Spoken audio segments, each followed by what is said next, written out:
Donald Trump doesn't understand that. So to him, withdrawing from NATO means just avoiding a bunch of deadbeats. It'd be a catastrophic mistake for the United States to leave the alliance. And I know that Biden is hosting the NATO summit in Washington this week. So how nervous do you think NATO would be about a second Trump term? And what would Trump's impact on NATO be? Well, I think NATO members should be very worried about a second Trump term. I describe in my book how in 2018 at the Brussels NATO summit, he came within an inch of withdrawing then. He doesn't like the alliance. He doesn't understand it. Trump thinks basically that we are defending the Europeans and then he'll pay us enough for it. You think it's like so much of Trump's approach, it's transactional. It's we give them defense services, they don't pay us enough money. He doesn't understand that the NATO alliance certainly provides additional security for its European members. It also provides security for us. It's in our national interest to have this alliance. When we formed it in 1949, we weren't doing it out of the goodness of our hearts. We weren't doing it because we were nice people, although we are. We did it because it was in our national interest to have a space that the Soviet Union couldn't control to our detriment. That remains true today with Russia. And it's a larger question about how you analyze threats and challenges to the United States around the world. Donald Trump doesn't understand that. So to him, withdrawing from NATO means just avoiding a bunch of deadbeats. It'd be a catastrophic mistake for the United States to leave the alliance. Yeah. And if Trump does win a second term and he somehow changes the U.S. alliance and NATO, what would change with the U.S. relationship with Russia, especially with the war in Ukraine? Like, how would Trump's relationship with Putin kind of affect that? Because I know he said they're on friendly terms, but what are your thoughts on that? Well, as a general matter, Trump thinks that America's relations with a foreign government like Russia are roughly equivalent to the personal relationship between the heads of government. So he thinks if I've got a good relationship with Vladimir Putin, then U.S.-Russia relations are good. That's simply not true. I mean, I'm not discounting personal relations, but Vladimir Putin, Xi Jinping, these are hard men. And they've got very clear ideas what they think are in the national interest, respectively, of Russia and China. And they're not just going to do something to be nice to Donald Trump. In fact, I think one of the greatest dangers is that Trump thinks he's got good relationships with Putin, with Xi. He likes to say he and Kim Jong-un of North Korea fell in love. These people look at Trump and think he's a fool. They think he's an easy mark. That's why they want him elected. They think it will weaken the United States. And I'm very worried what he would do with respect to Ukraine. I think it's the handwriting is on the wall that it would be bad for NATO if Trump were elected, and particularly bad for Ukraine. So in your book, The Room Where It Happened, you described your time as national security advisor for Trump. And you wrote that every significant Trump decision was driven by re-election calculations. So to what extent do you think a second Trump term would be motivated by revenge and getting even? Well, I think what motivated him was what benefited him personally.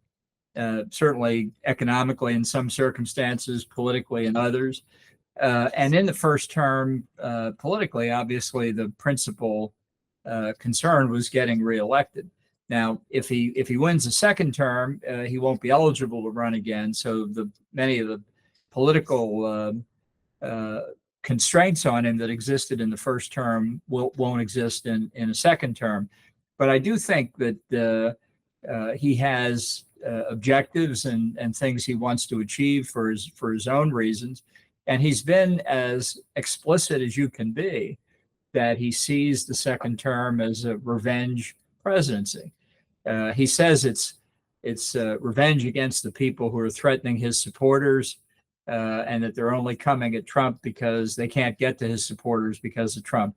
But anybody who knows Trump knows he doesn't care about his supporters. He wants retribution against his own enemies. And I think he can't stop talking about it.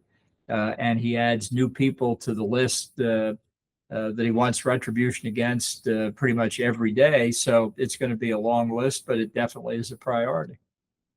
And so kind of going off of that, I know Trump has said that Biden has kind of weaponized the DOJ to go after him with his convictions in criminal cases. So do you think that Trump would order the DOJ to go after Biden as well if he wins?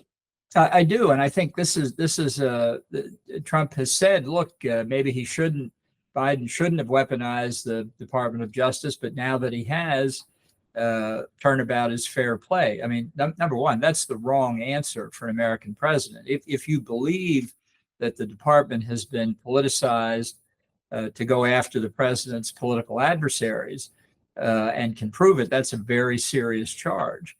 And the answer to it is to restore the norms where the Justice Department and the president apply the laws equally, not to go out for personal revenge. Of course, that's foreign to Donald Trump's view of the world, but we're going to be in a very dangerous situation if every time a new president comes in, they look to prosecute their predecessors or the predecessors' advisors.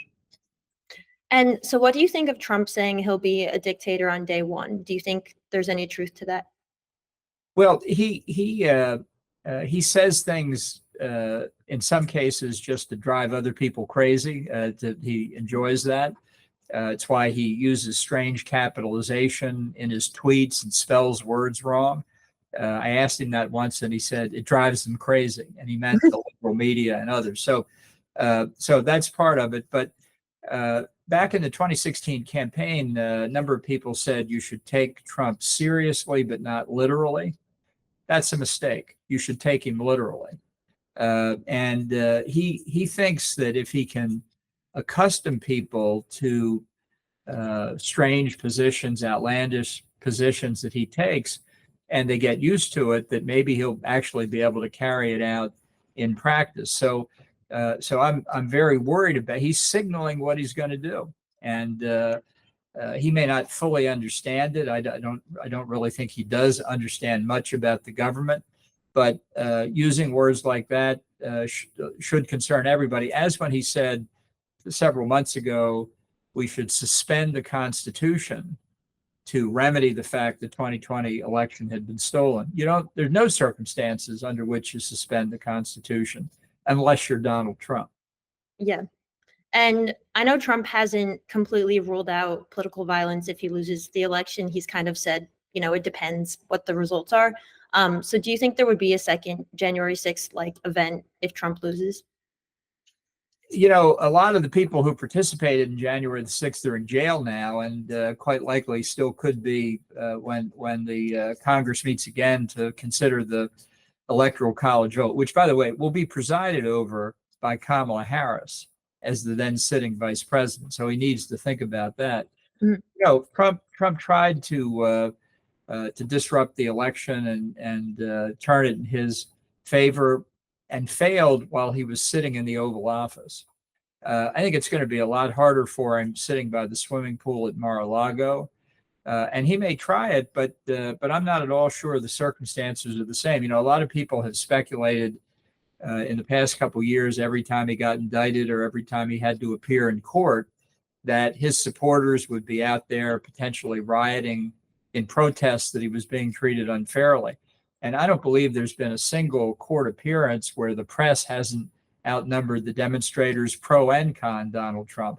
So I'm not sure what he can turn on again in the second encounter with Biden. And obviously, if he wins, he won't need to resort to it anyway. Which, as of the moment we now speak, after Biden's performance in the first debate, looks increasingly like Trump will win, at least if Biden is the candidate.